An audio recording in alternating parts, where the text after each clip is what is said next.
I wanted to make this video to show how to install passenger heated seats in a Ford Fusion 2013 to 17.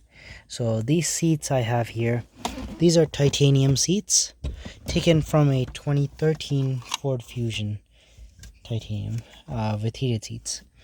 And so I put these seats into this car. This car didn't have power seats, it didn't have heated seats, it had manual cloth seats. But this car happened to already be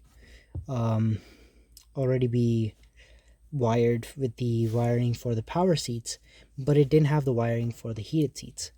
Now when I opened my FCIM or removed it from the car, because so this car is taken apart for a different reason, but either ways, when I opened this, I noticed that in this plug right here, in this plug specifically, all the wiring for the heated seats was already there. So then I came to the conclusion, then I looked in the there's a power management fuse box in front. I looked in there, it had the fuse for heated seats and cooled seats even. So then I came to the conclusion that the dashboard is already wired for the heated seats. Now the passengers, the floor harness is not wired for heated seats, and you can see that by looking at your connector under your seat. Now this is the connector. I'll just unplug this to show you guys. So this connector did not have these three wires that I put in here. It had everything else except these three wires. So these three, the gray with a blue stripe, the blue and the white, these are the three wires you need for heated seats on the passenger side. I haven't done the driver's side yet. I started with the passenger side because this was easiest to access, I guess, for me. Now out of these, the white and the gray wires, white and gray ones go and connect right over here in this little blue black connector, and they connect all the way. This is the side which is facing the body, and it is mounted right over there, and they go right there in pins, in the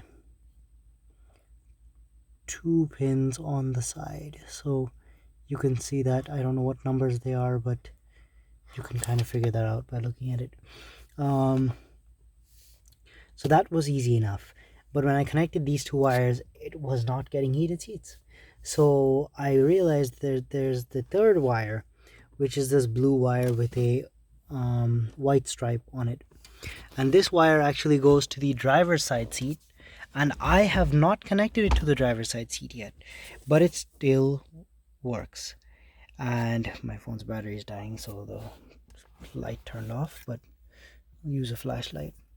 Okay, so in this case, for the so I didn't connect it to the driver's seat, and instead it's like that wire is kind of it's connected to the dash harness as well as the driver's seat. It has a splitter in it. So that wire goes right over, let me see, which one was it? It was this yellow wire. Yeah, so this yellow wire goes right over here. You can see with my hand, it's going right in the middle.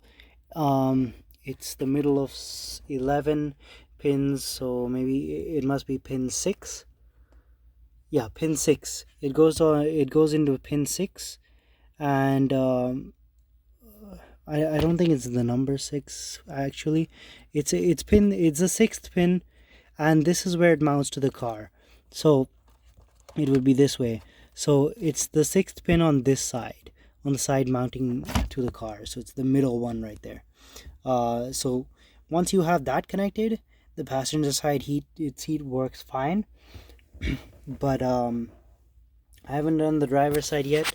I will do that soon once I get the other seat into this car, because right now I still have the cloth seats. So I'm going to be putting those seats into this car, and then seeing if I can do that heated seat modification. I'm gonna try to do the heated seats without adding the driver seat module, because I don't want to have memory seats. I only want the heated seats function, and I'll make a video of how that turns out. Anyways, thanks for watching.